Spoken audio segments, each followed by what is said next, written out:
I'm Bryan Batt, and I play Salvatore Romano.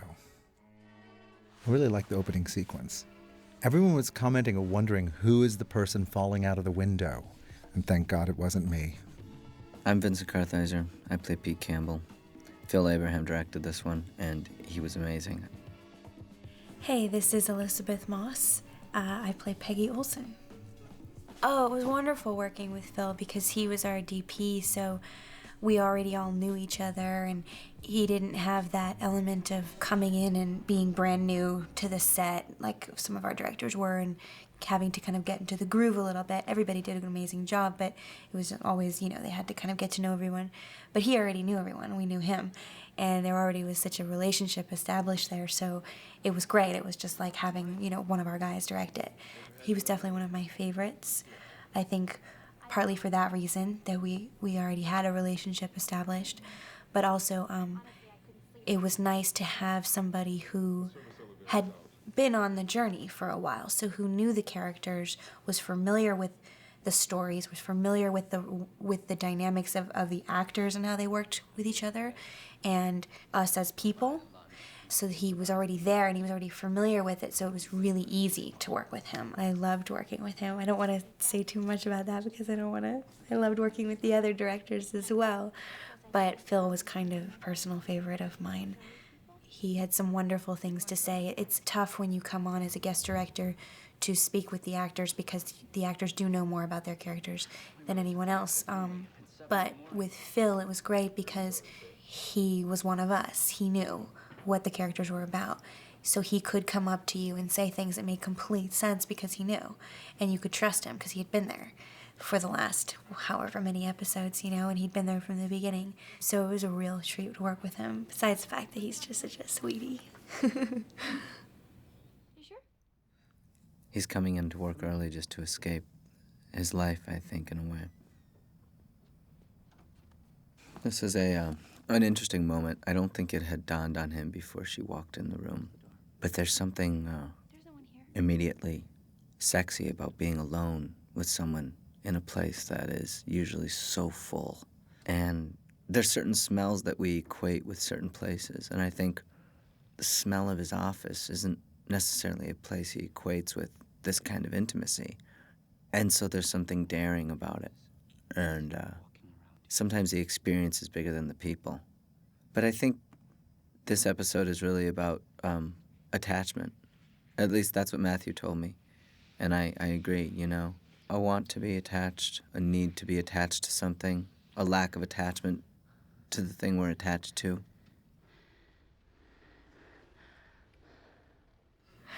Okay, so this scene.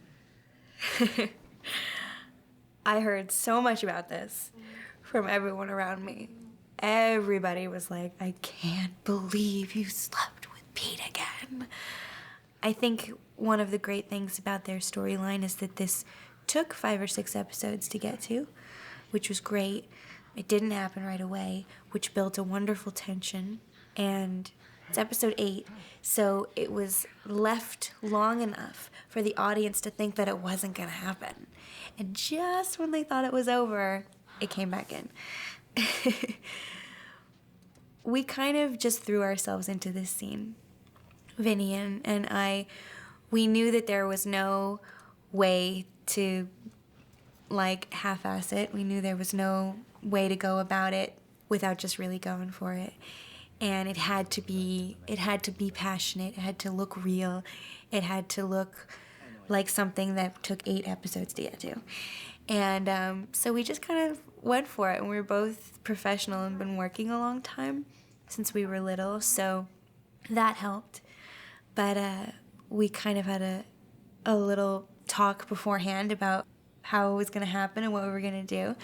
And we just went for it. And it looks really, really good. And I think we're both really happy with it. You don't. You haven't been right once. And I love that line. I don't know if I delivered it how it's best. But that's a great line. No, you don't. You haven't been right once. That game that plays on between a man and a woman of I know what you're thinking and no, you don't. And this part plays back to the attachment, which is, you wake up every day and you look at your wife and you wonder, who are we and what is... am I really part of your world? I think people have an idea about life, you know? I'm going to have this job and it's going to bring me this happiness and this success. Or I'm going to have this wife and these kids and this house and it's going to make me feel complete. And I just don't think most of us ever feel complete, you know? Maybe we're not looking in the right places. And it's an American issue, too. I think it exists other places, but I think it's common in America. This has got to be about stage 2 of the padding, which you can see it's kind of growing in certain areas. And it's funny because her confidence is growing as well, which is an interesting dynamic. She doesn't get necessarily more insecure or more self-conscious. She actually gets more and more confident, which is kind of interesting. Elisabeth is a really great actress, and we're really comfortable with each other. We really like each other, genuinely, and it was fun. We had fun that day, you know? Sexy. She's so sexy. Look at her. Oh, my gosh. She's so beautiful. And Phil Abraham said, you know, that's the moment where you really think, what did I just do? Oh, here we go. There's little Krista.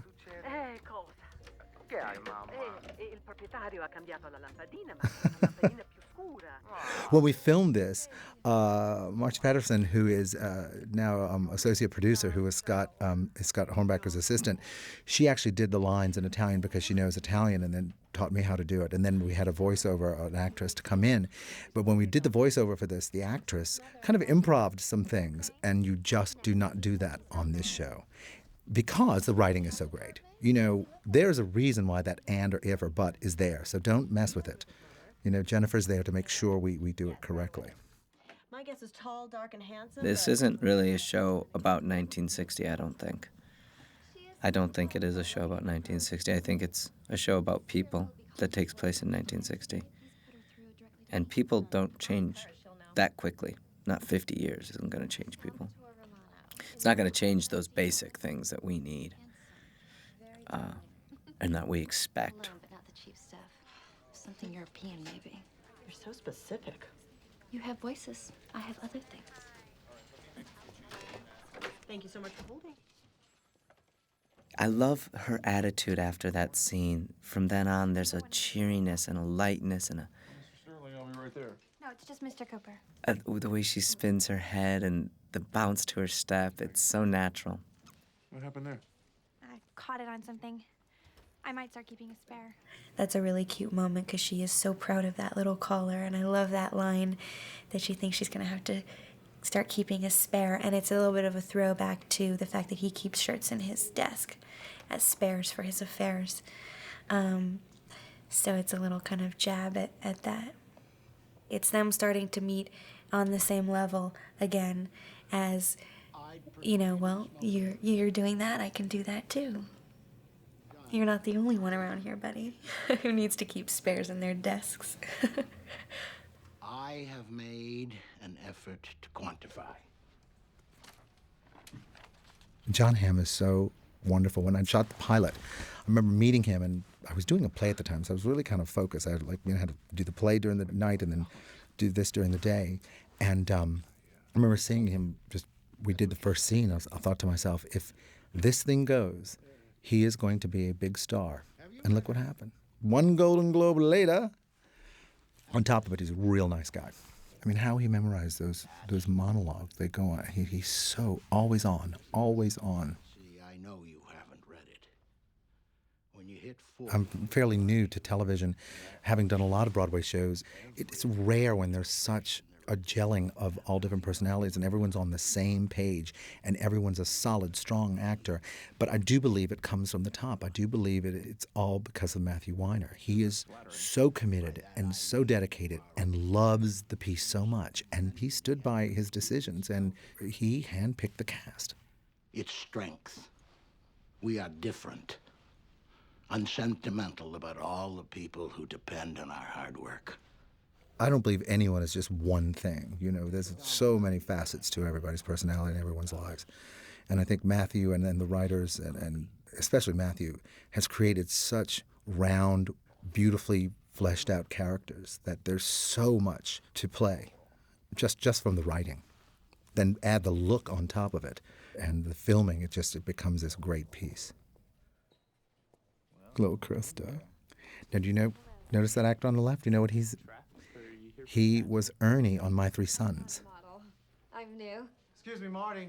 Who's doing the Firestone comps, you or Frank? Neither of us, Sal. We were just talking. That little vest that I'm wearing, I'm from New Orleans, and I live there part-time and have a business there, but Janie gave me that vest. If you look closely, there are little embroidered fleur-de-lis on them, and that's one of the emblems of New Orleans and the rebuilding. She did it so I could, just feel at home. Is there anything I can do for you? And here we see Sal in his element where he's king. He's a little out of place among all the slick account execs at times.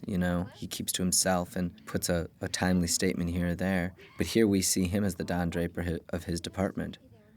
Go upstairs. I like that performance. She's, when you find yourself smiling and laughing for no reason at all, just from looking at someone's face, and you're acting so silly, but you can't help yourself.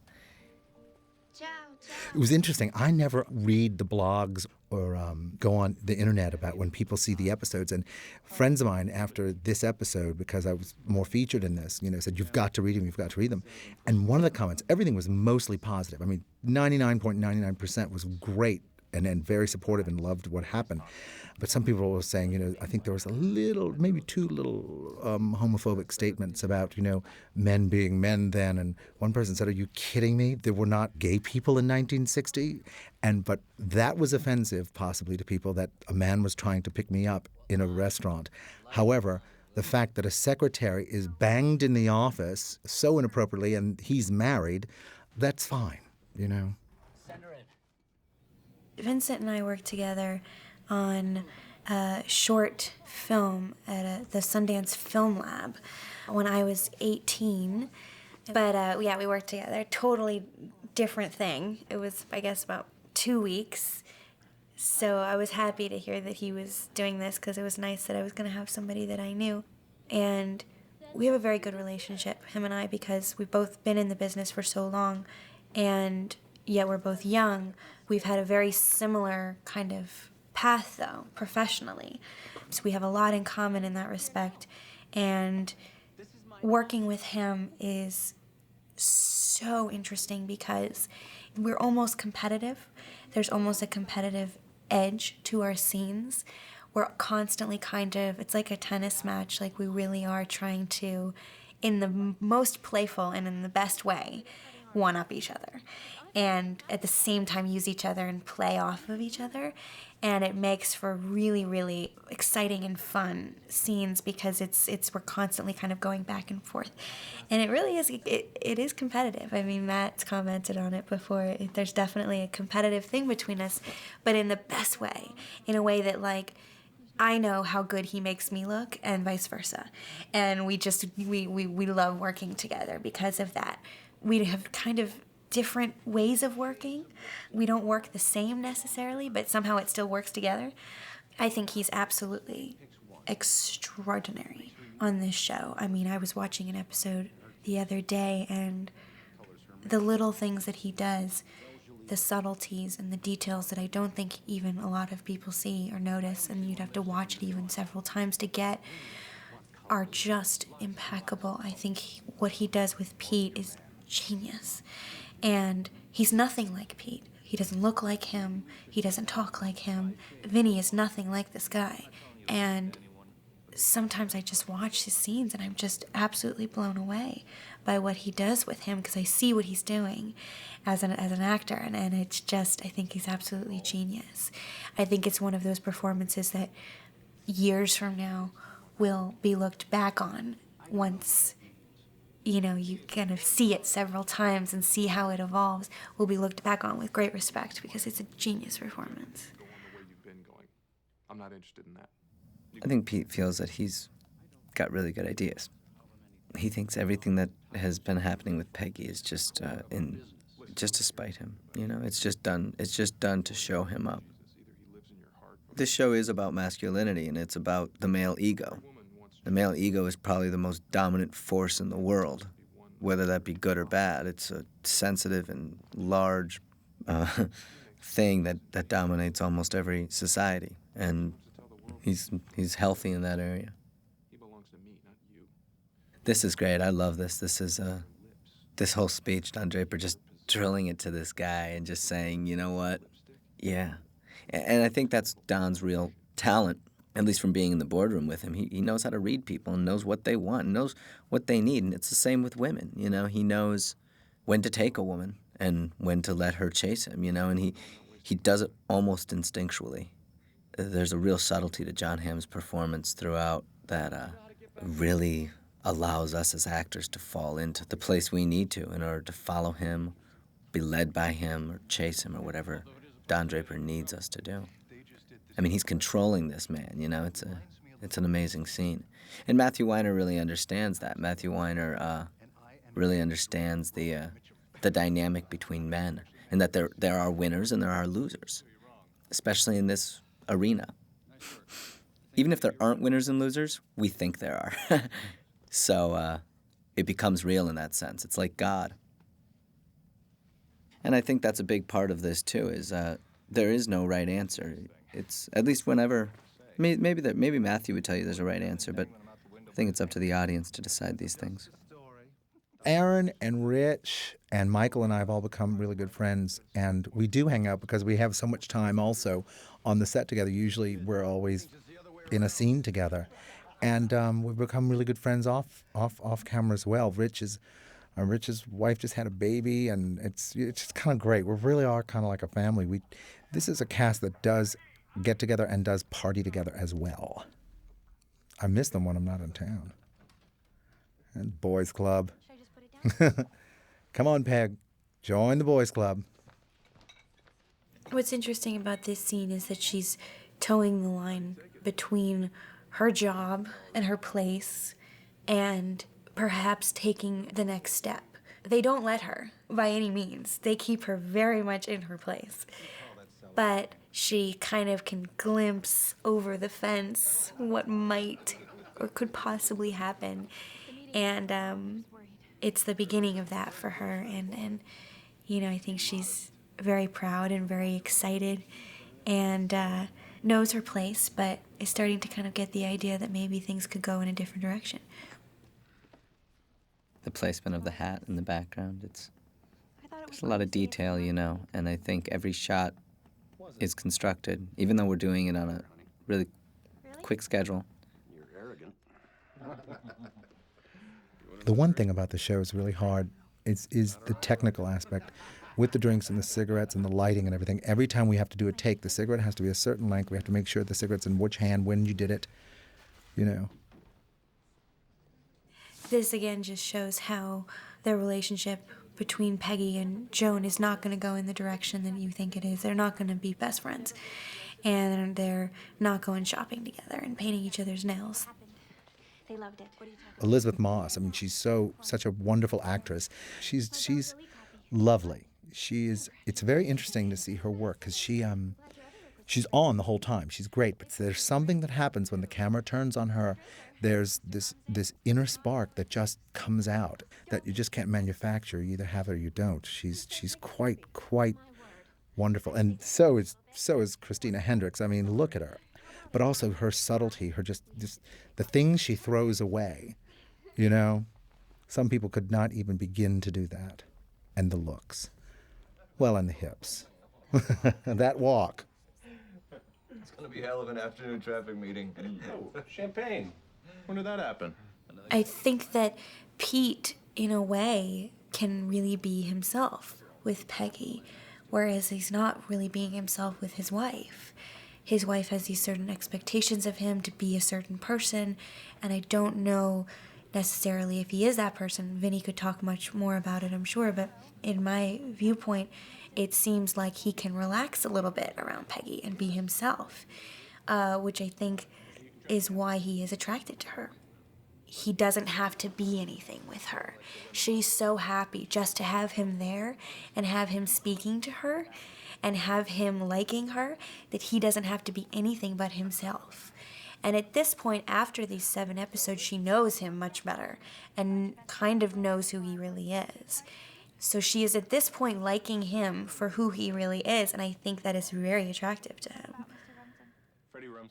This was one of those scenes where Matthew Weiner came on set and saw the scene and came over to me and said, do a 180 from where you're going with it and go this other way. And I'm so proud of her in this scene, and I need to show her this kind of tenderness and appreciation in order to kind of see the transition later on. Well, if we're starting at 3, you can go home at 5. It'll still be after work.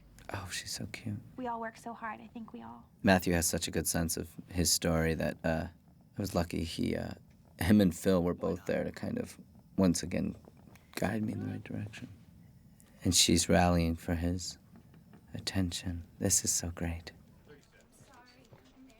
That little skip was written just as that I walk out and I'm walking, and as I'm walking, I do a little skip. And I had him show it to me. I said, you do it, show me what you want. And he came out of the office, walked, did the skip, and I was like, okay, great, let's do it. And I did it just exactly as he wanted it done, you know what I mean? It was basically what I thought it would look like. But we have that kind of relationship, Matt and I love that there's a trust, and there's a we're in sync on so many things. Hello, is Sadler, by the way. The cut of the pants are so slim that it is binding in a way that you can't, nowadays, now tight pants are coming back, but for a long time, looser pants, and you can move freely. You really can't move as freely. That's why people walk the way they did. And also, they're very high-rise. I mean, there's like, a 13-inch zipper. So you're zippering forever. They want them at your navel or above. That's how they wore the pants. The jackets are cut very fitted and formed. So you really, you don't have all this room. So you're very pulled up, and you're very stiff sometimes looking in the clothes. And it's mainly because of the cut of the clothes. That's just how it was. Unfortunately, you will never see Sal without his jacket on because I'm a natural sweater. And under the lights, I tend to sweat a lot. Pack a bag. We're going to Paris. She's so great, too. Now? Rosemary. Such an interesting look and such a good actress. It's a bonus. I'm not sure what for. I bet. It's very funny. We always say to the writers and Matt that the scripts are so great. We're just trying to get out of the way and do the scripts justice, and they're so kind and giving. And they say, no, you guys are doing such a great job too. But I think it takes a good actor to make a bad script believable. These scripts are so brilliant. I really do believe we just have to be true to the character and not do too much. You really just play the scene and play the brilliant writing. It's rarely do you get such a chance to do this. You'll love it. We're going to get high. Some of these characters, I mean, they're cracking me up. The Fez hat on with the glasses and the shorts and the...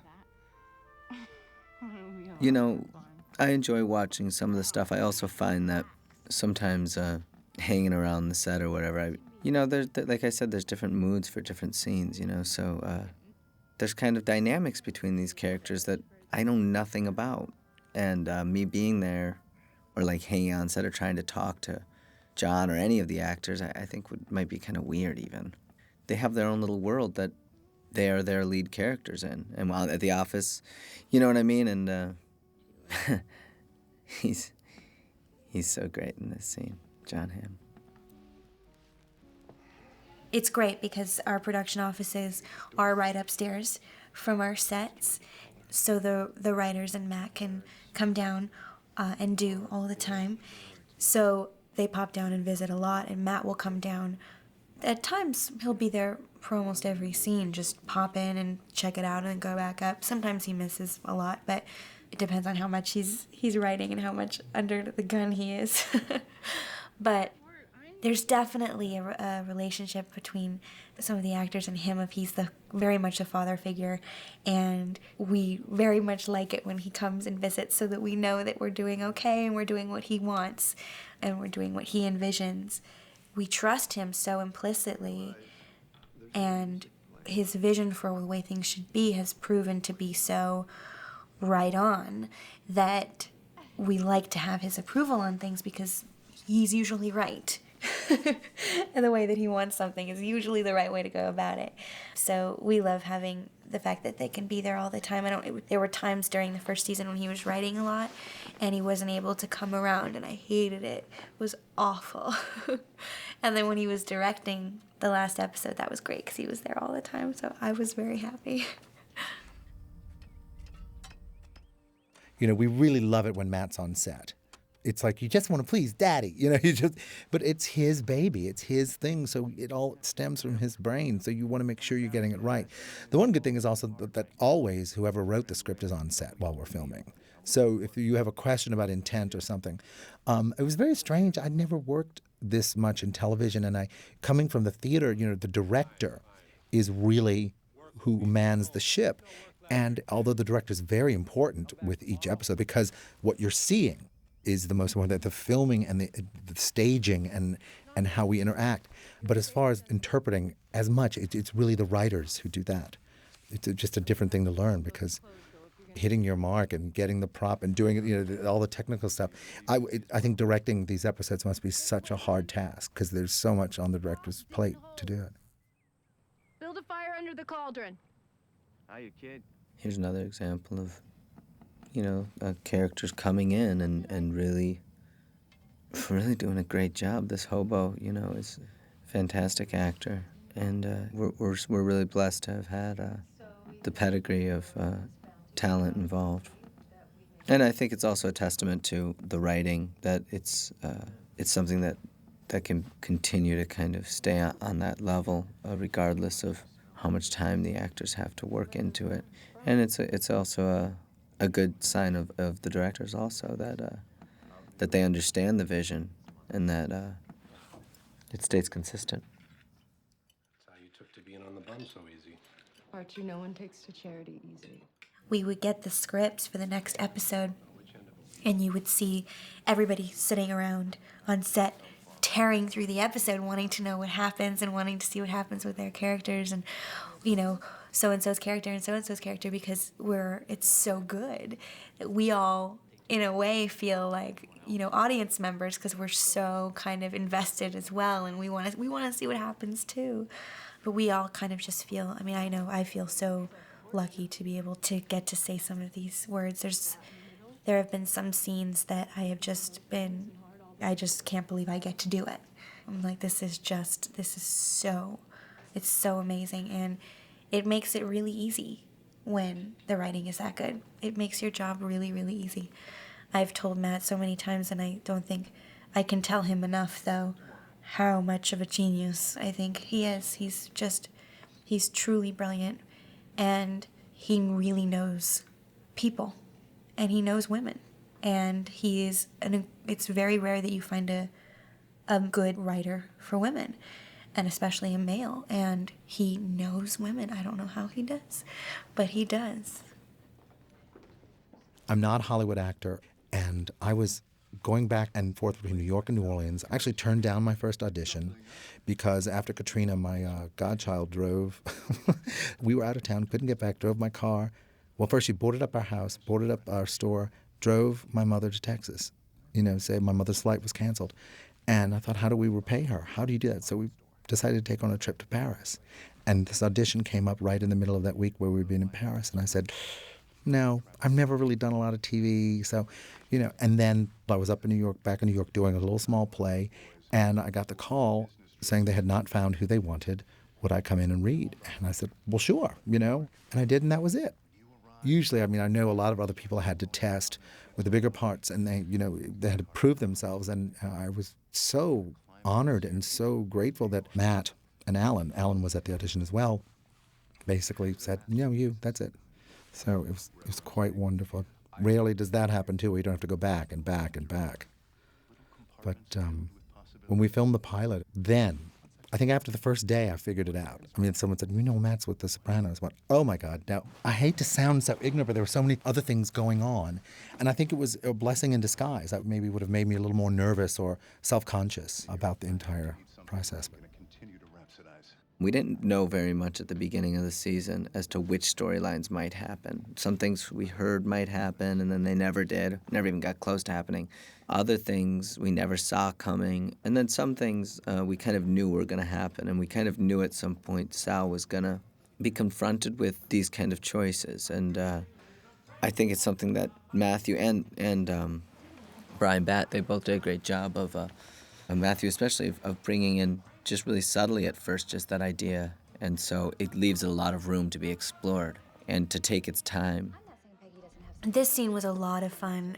We had several dance lessons, which, if you can imagine, with this cast was a lot of fun. Learning the cha-cha with these people was a blast. And we all got quite good at it, and the twist, we had so much fun.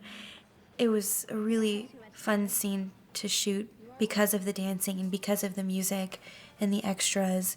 And I rarely leave the office, so it was one of my few scenes outside of the office. And we shot it in a real restaurant in downtown LA. And I love their little dance. This is the greatest. This is the greatest. Look at how beautiful she is. My gosh. And Michael does this little cha-cha-cha. It's so beautiful. The choreographer decided one couple at least should do something really subtle and small. Going back to the well, interested? That became a catchphrase with everybody at any party when we'd go, I'm going back to the well. This is my favorite. Watch them. And she's so giddy and careless here, and free and kind of sexy. And it's not attractive to Pete. That's not how he likes her.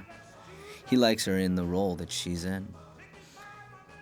It's just another idea of that attachment. I mean, who's this person now? Now there's another side to this person, another role to this person, and more complications.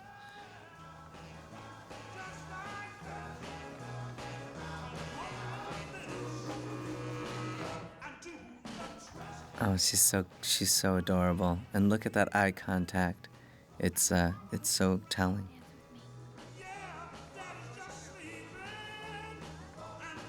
I don't like you like this. That was the last shot of the day. Our shot right there of me and her after a very long day. And I think this is an amazing performance by her right here. He of course, skirting his responsibility for her emotions, and she's trying to shake it off internally. It's just a beautiful performance.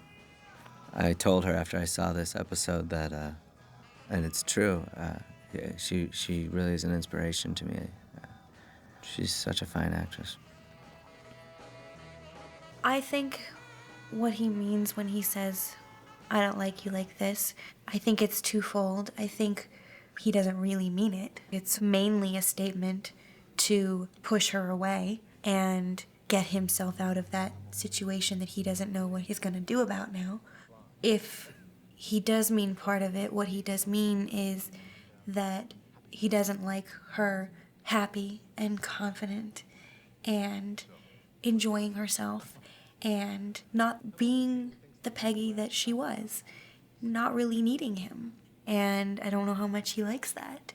I think it's mainly something to push her away. He doesn't know what he's going to do about his own situation with his wife, and I think it's just a way to kind of get rid of the whole thing. I think it's more that than that he actually means it. If anything, I think that he probably finds her even more attractive now in that moment, and it's a way of somehow pushing that away, I think it's much more him putting the brakes on it, on the situation and on her and on what's going on between them and feelings that are starting to actually arise.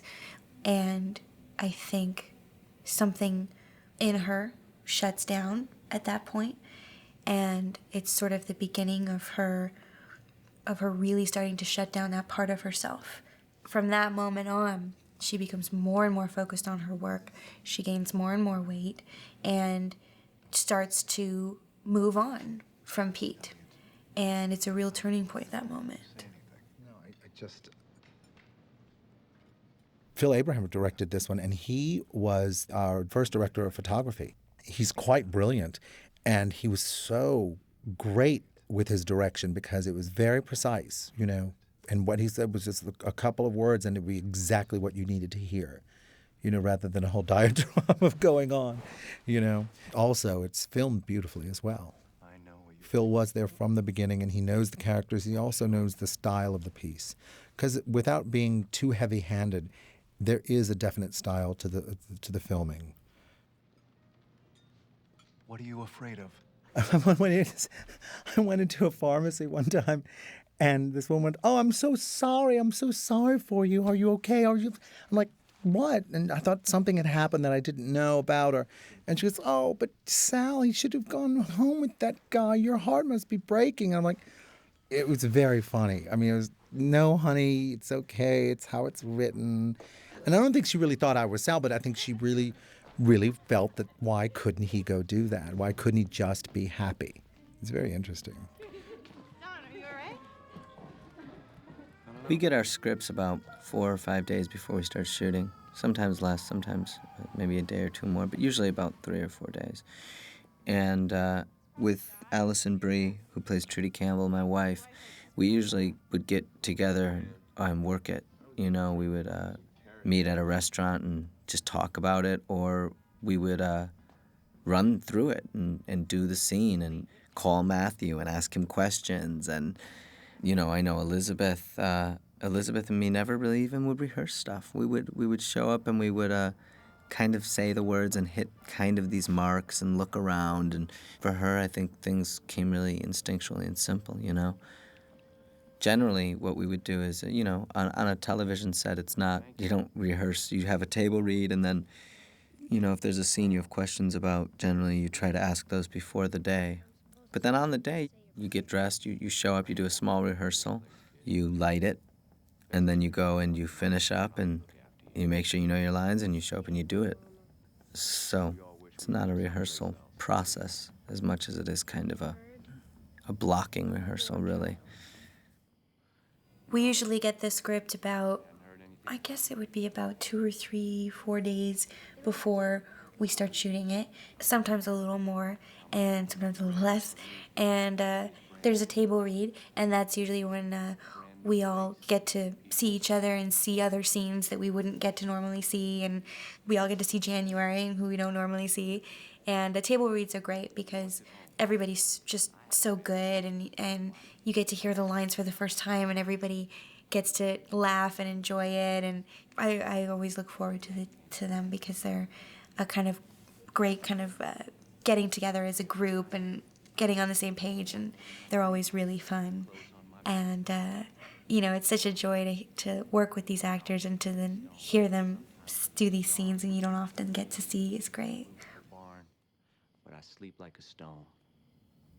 My perception of Matthew's vision on this is that he's open to ideas, and he writes his scripts, and you kind of get the feeling that he's still discovering things about them as he sees us do them, and he's changing his mind, and he's open to changing his mind. And it's not like he comes in like a control freak, but it's that he knows what it should mean. He knows what he's trying to say with the overall thing. So if he watches you do something and he goes, "Oh, that makes more sense, and that serves what my vision is as a whole, what this episode means to me, what's going to happen later, how I envisioned it." And because, like any good writer, he takes from real life, I think he has a memory also, not only a vision of what it should be, but a memory of what it was.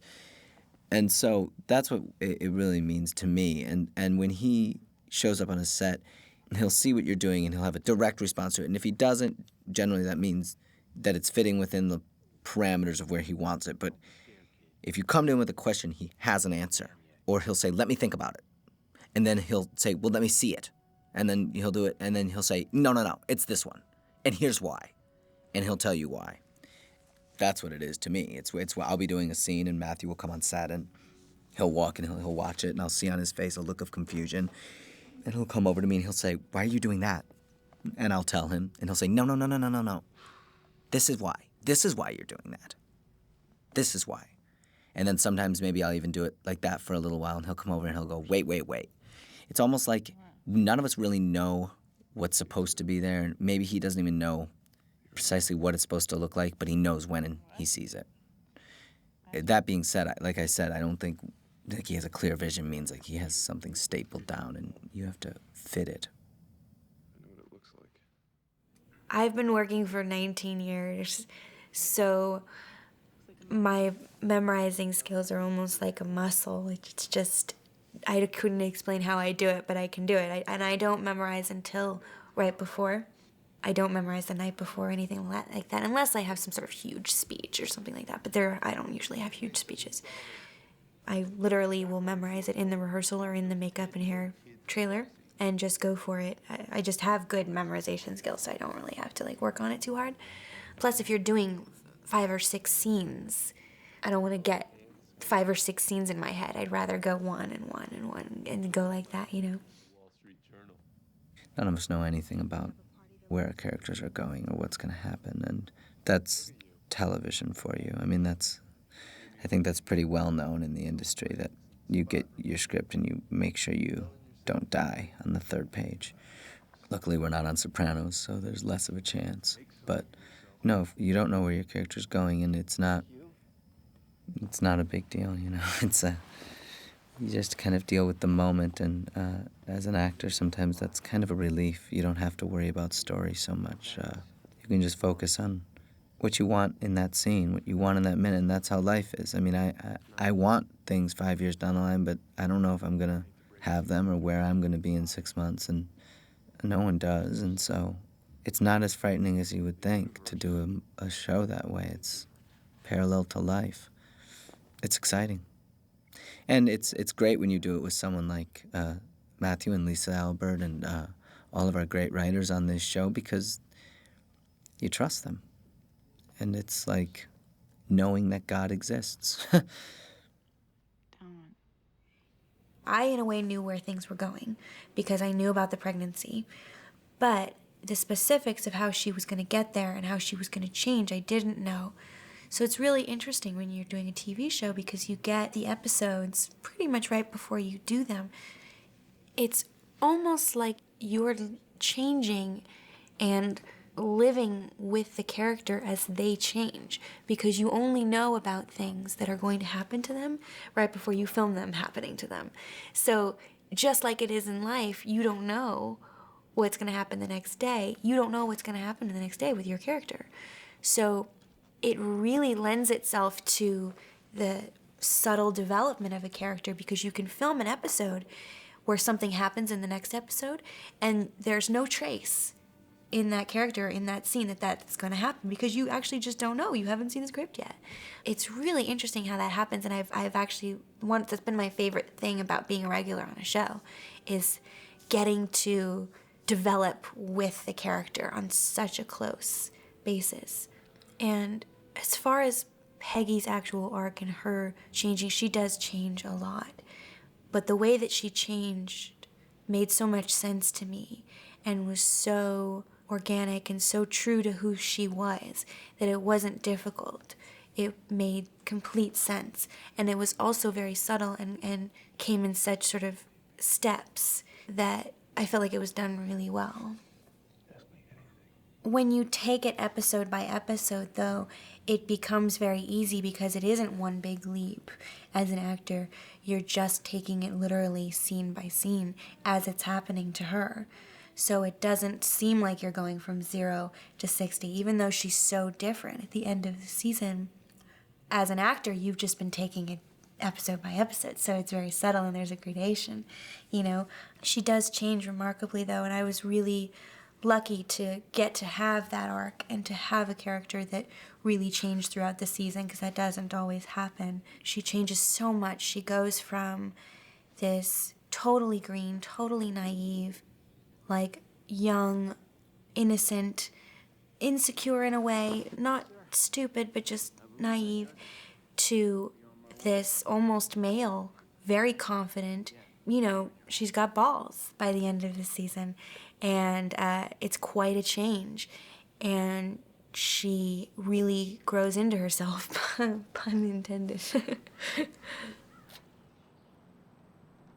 It's quite interesting because everything is filmed out of sequence, and we only see the cast. And there's a lot of times the smaller parts are not cast by the time when we do the table read. So it's an assistant, or someone from Lionsgate or AMC, or an AD reading the part.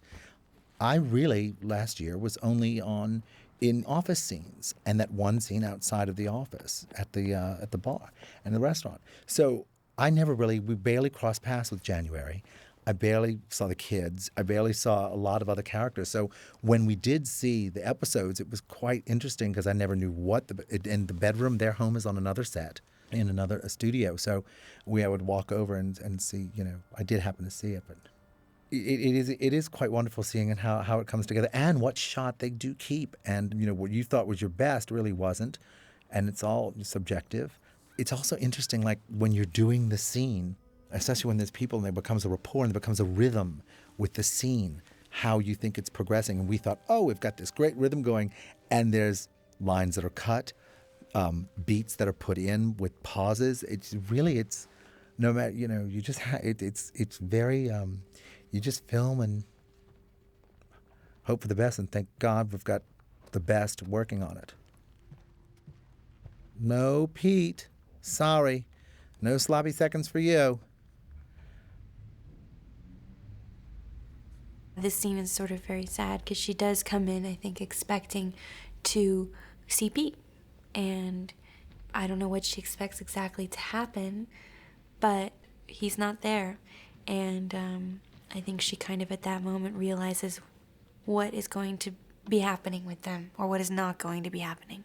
And she's had her heart broken now, but in typical Peggy style, she's not going to be crying in the ladies' room, and she's at work. She shows up early to see me. She expects me to maybe come in. And here we kept doing takes of this where I stop and look at her and then go in. And I kept telling them, you're not going to want me to look at her. Trust me, it's more powerful if I don't. And then they edited it so I didn't look at her. And I felt very proud and very right. I felt righteous is what I felt. And I love that shot at the end. It relates to maybe the sign on the fence post, and it's a name that isn't his.